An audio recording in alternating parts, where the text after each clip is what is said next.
They say America was built by dreamers, but not every dreamer was welcomed. I am Li Chu. I came from China with nothing but my father's hope.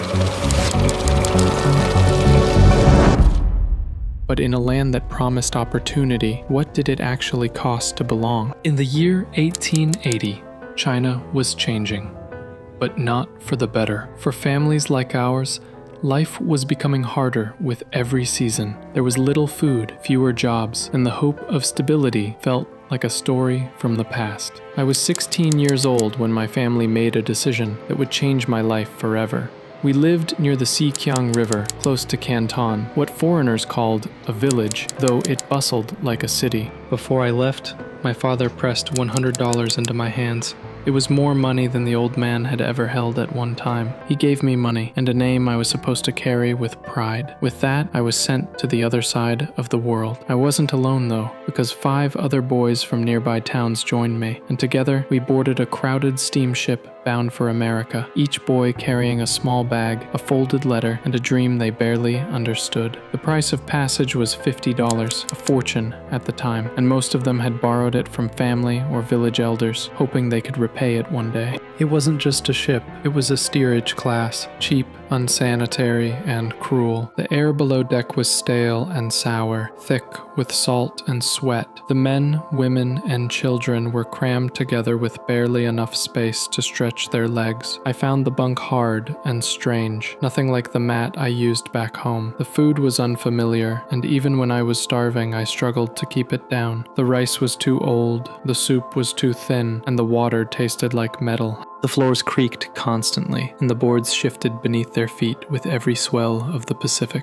I often slept wrapped in my coat, pressed shoulder to shoulder with the other boys. The ship's belly smelled of wet wood, old iron, and sickness. The people vomited from the rocking, and children cried through the night. It wasn't travel, it was survival. Still, there was no turning back. Every time I thought of the village, my father's hands, my mother's silent tears, reminded me that this pain had a purpose. I had to make it and bring something back. After weeks of suffering, the ship finally reached California. The port was loud, full of shouts in languages I didn't understand. I stepped onto American soil with trembling legs and wide eyes. I didn't speak a word of English. Everything looked too big, loud, and too fast. But I kept moving, following the others through customs, through the chaos, into a city that didn't know my name. I had survived the journey, but what if the hardest part hadn't even begun? What was actually waiting for me? And for people like me, in a land that saw us as strangers before we even spoke. I arrived in San Francisco with hope in my chest and the ocean still on my clothes. But America didn't welcome us. The signs on shop doors said, "No Chinese," and stares followed me like shadows. I finally found work as a domestic servant in the home of a white family. I swept floors, chopped wood, and did laundry, quietly, efficiently, and without complaint. I worked 16 hours a day, 6 days a week, to only get paid $4 a month, plus meals and a narrow place to sleep in the hallway. It wasn't much, but it kept me alive. And in a new land, survival was the only victory. At night, I shared a cramped room with other young Chinese men who had also crossed the sea in steerage. They spoke of home, of the smell of rice fields, of mothers and brothers left behind. We saved every penny we could, steadily promising one another that one day we'd open a business of our own, a shop, laundry, maybe even a small restaurant. But for now, we bent our backs and kept balance. Soon, I started learning English by watching and listening. I studied signs on buildings, mimicked the words customers used, and practiced with other immigrants. Slowly,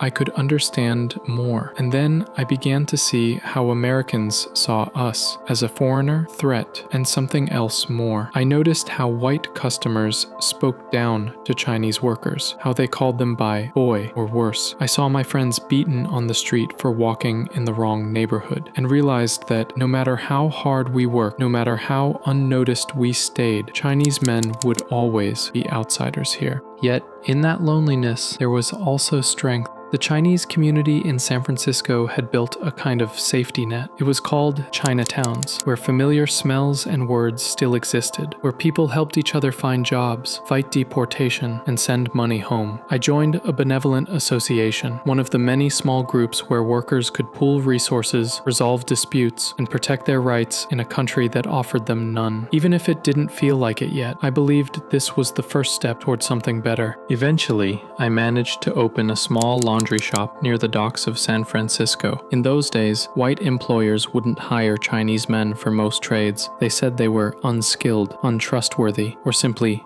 too different. But laundry work, though exhausting, was one of the few options open to Chinese immigrants. It didn't require fluent English or formal education, just discipline, long hours, and the willingness to endure burns from boiling water and scalding irons. I scrubbed clothes until my hands cracked and pressed shirts until the fabric steamed. Every morning began before dawn, and every night ended with aching arms and the clatter of coins in a tin box. Still, there was pride in the routine. Each clean collar and folded sheet was wordless proof I belonged, even in a country that didn't want me to. But dignity didn't mean safety. White customers often dropped off their clothes without looking in the eye. Some muttered slurs under their breath, and others tried to cheat, claiming the shirts were missing, refusing to pay, or demanding free repairs. And then there were those who didn't even walk through the door. I kept my head down and avoided confrontation. I didn't want to give anyone a reason to notice me. Not the police, politicians, and not the boys who threw stones and laughed. But over time, I began to see that the problem wasn't just with the people who insulted me to my face. It was the system itself, the laws, restrictions,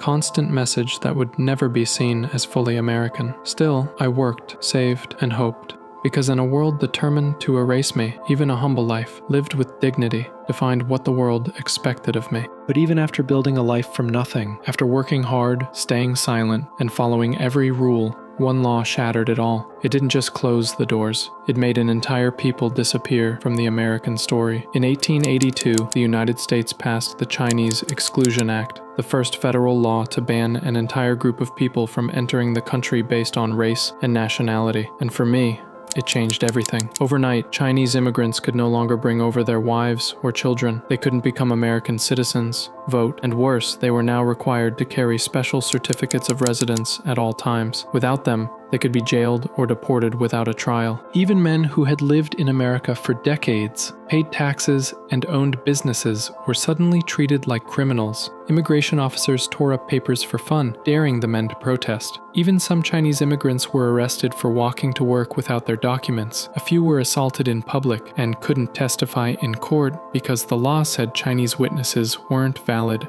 against white defendants. I spent years staying quiet, following rules, and keeping my head lower. But now, the rules themselves were changing against us. I watched as friends who had saved for years to reunite with their families were told they couldn't. I saw laundries vandalized, workers harassed, and young boys too afraid to speak their language outside. Even shopkeepers were attacked in broad daylight. And the police, they looked the other way. The country that once needed us was now shutting the door and pretending we'd never come.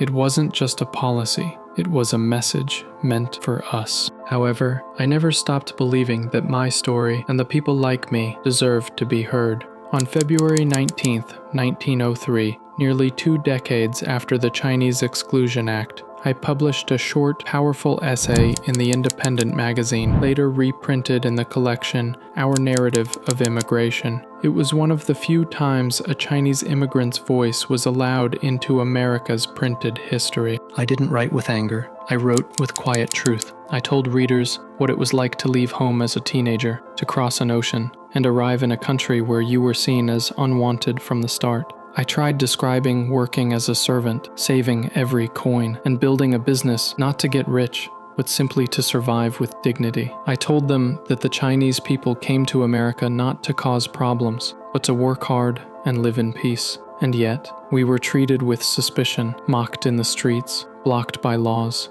and erased from public life. I never wanted pity, but fairness. I tried to reflect on everything I had seen. The racism, isolation, steady resilience. I made it clear that I was still proud, not just of myself, but of every Chinese immigrant who came with nothing and gave everything.